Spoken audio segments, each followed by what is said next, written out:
Friends, இன்றைக்கி என்ன பண்ணினேன்னாக்க என்னெல்லாம் பர்ச்சேஸ் பண்ணினேன்னு உங்களுக்கு காமிக்க வேண்டாமா? ரொம்ப வித்தியாசமான பர்ச்சேஸ் தான், வாங்க பார்க்கலாம். ஒரே சைனஸ் பிரச்சனை, கால்வலி முதுகு வலியெலாம் இருக்கவே இருக்குது. ஸோ இங்கே நாட்டு மருந்து கடை இருக்குது. அங்கே போயிட்டு இந்த நாட்டு மருந்து சாமான்லாம் வாங்கினேன்.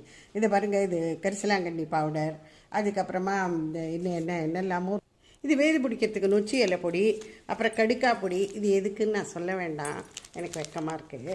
அதுக்கப்புறமா இது வந்து பனங்கல்கண்டு. இதெல்லாம் நாட்டு மருந்து. உங்களை ரொம்ப டிசப்பாயிண்ட் பண்ணிட்டேன்னு நினைக்கிறேன். ஸோ கொஞ்சமாக குஷிப்படுத்துகிறேன். இதெல்லாம் கைக்கு போட்டுக்கிற பிரேஸ்லெட்ஸு எல்லாம் 55 ரூபா 60 ரூபா. இப்போ எல்லோரும் இப்படி கையில் இப்படி மாட்டிக்கிறாங்கல்ல, அந்த மாதிரி. நம்ம வெளியில் போயிட்டு வெறும் நாட்டு மருந்தோடு வரமாட்டோமே, அது நம்மளுக்கு பிடிக்காத விஷயம். அதை பாருங்க, இது வாங்கிட்டேன். இது ஒரு ஆக்சிடைஸ்டு ஒரு நெக் பீஸ் ஒன்று வாங்கினேன். இது 218 ரூபா தான் விலை. இது எப்படி என்னோடய ஷாப்பிங் சொல்லுங்கள்.